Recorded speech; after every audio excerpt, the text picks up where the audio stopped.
കഴിഞ്ഞ ദിവസം ഒരു ക്ലാസ്സിലെ സൂറത്തുൽ ഇഖ്ലാസ് ഇങ്ങനെ പറഞ്ഞുകൊണ്ടിരിക്കുകയാണ്. അപ്പൊ ബോധപൂർവം ആ സൂറത്തിന്റെ അവസാനം വലം യകുല്ലഹു കുഫുവൻ അഹദ് എന്നല്ലേന്ന് ചോദിച്ചു. എല്ലാവരും തലയാട്ടി. എല്ലാവരും മീൻസ് കുറെ ആളുകൾ വലം യകുല്ലഹു കുഫുവൻ അഹദ് എന്നല്ലേന്ന്. ശരിക്കും ശ്രദ്ധിച്ചു നോക്കിയ കുഫുവൻ അഹദ് തന്നെയല്ലേ എന്ന് ചോദിച്ചു. ഒന്നുകൂടി ചോദിച്ചു കുഫുവൻ അഹദ്. അപ്പൊ ഒന്ന് രണ്ടാൾ ഇങ്ങനെ വെച്ചൊരു ഡൗട്ട്, മുസ്ഹഫ് ഇങ്ങനെ തുറന്നു. അപ്പോൾ പറയാം ഉസ്താദ് ഒന്നും കൂടി ഒതുക്കി.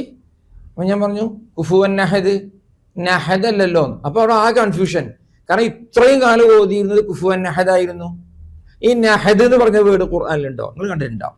ഉണ്ടെങ്കിൽ ഒന്ന് കമന്റ് ചെയ്യണേ, എവിടെയാണ്, ഏത് സൂറത്തിലാണ് എന്നുള്ളത്. അപ്പൊ ചുരുക്കത്തില് കുഫുവൻ നഹദ് അല്ല, ഓക്കെ, ഇതുപോലെ തന്നെ കുഫുവൻ അഹദ് ഇങ്ങനെ തന്നെ വേണം. വാവിന് തൻവീൻ ഫത്ഹ വന്നിട്ട് ഹംസ കൊടുക്കണം. കുഫുവൻ അഹദാണ്, അല്ലാതെ കുഫുവൻ നഹദ് അല്ല.